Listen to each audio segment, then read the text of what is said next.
Well, Oddball here, welcome back out to the estate. We're going to do an oil change on this 2022 2.7 liter EcoBoost. Little F150 power plant that has quite a bit of power, a whole lot more than what it sounds. But my goodness, look at all that plastique on this engine. You're going to need a couple tools. You're going to need an 8mm socket. That's going to be for down below. Then you're going to need a 27mm socket in order to get the canister off right here for your oil filter. You're going to need your oil filter, and you're going to need 6 quarts of oil. But double check your manual just to be safe. So what you got this bolt here, there's another one here, and on the other corner right there. You need to get those loosened. What I suggest to do is just barely loosen one of these back corners, take out these 3, and then you can pivot this shield on that bolt back there. Now that we got these done and this is dangling, like I said, I just have this pivoting here. I'm just gonna spin this around. Now you have access to your drain plug right there. Right here, you just got this little finger thing. We're gonna line up the oil pan. We're gonna twist this and pull it out. This oil will jet out quite far, and I can never remember exactly how far. I always make a huge mess. But then this thing always ends up in the way and getting covered in oil. Quite possibly one of the easiest and fastest oil changes.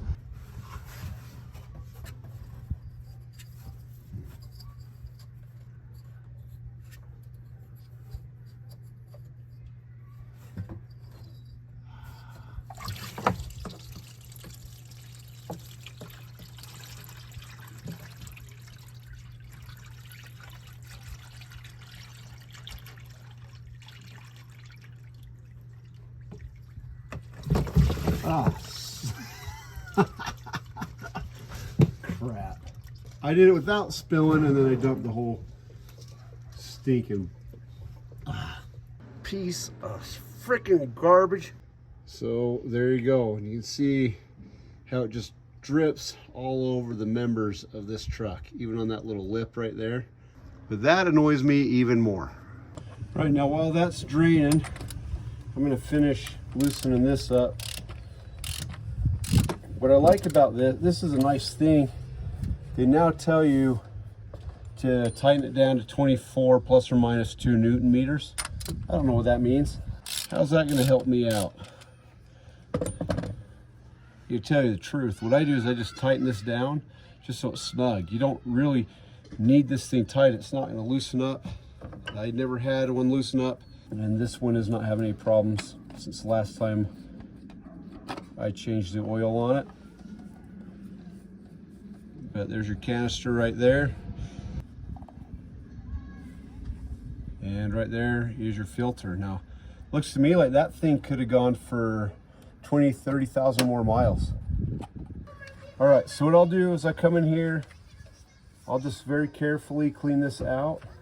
And I'll be honest, I'm positive that you could just put this back on. These O-rings are in excellent condition. It's not like they're really getting abuse, but these kits that come with a new filter, and they also come with a new set of O-rings. So you can do this any way you want. You just want to be careful not to scratch up all the plastique and such. But just get on that, pull that off.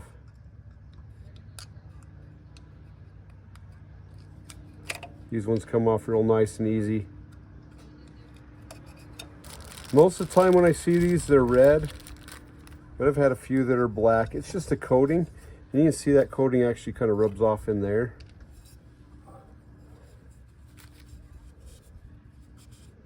So I do like to come in and just clean that up one last time with my oil rag. It's got a double seal, so there's some built-in safety.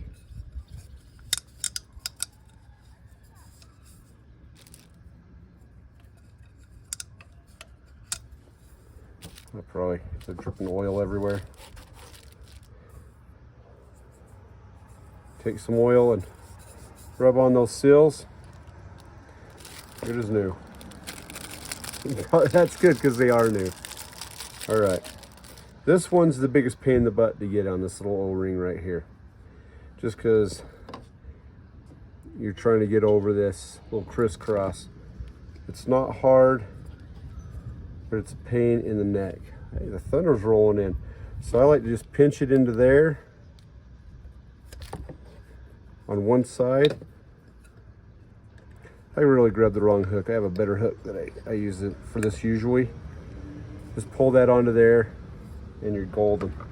Now one thing you want to do, you want to get all this stuff done and the plug put back into your oil pan before you start putting new oil in. Don't ask me how I know that, but that's some wisdom that I've gained over the years. This polymer's been glass fiber reinforced. I think it's 15%. So it's pretty skookum stuff, but it is going into aluminum. And you just want to run this in by hand first, so you do not run a chance of double threading this thing. I mean, I guess you can use a crescent wrench or something like this, but I just highly suggest not to do that. You're going to end up just rounding this over and dinking it up, and it's just not going to be good. Now right there it stopped, so I'm just going to give it just a little snug like that, and I'm going to leave it. That's all you need. You got the double seal, so the oil's not going to get out. You just need that so it's not going to come off. Let's go down below and take a peek under the skirt.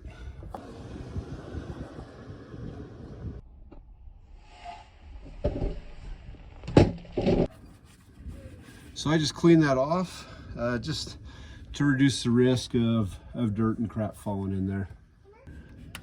We're just going to pull that off.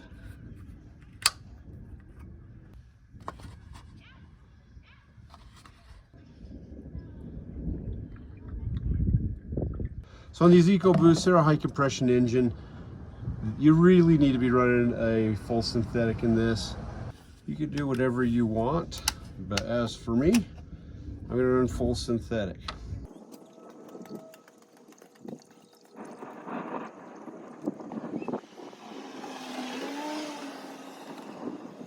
Well, we'll let that thing drain.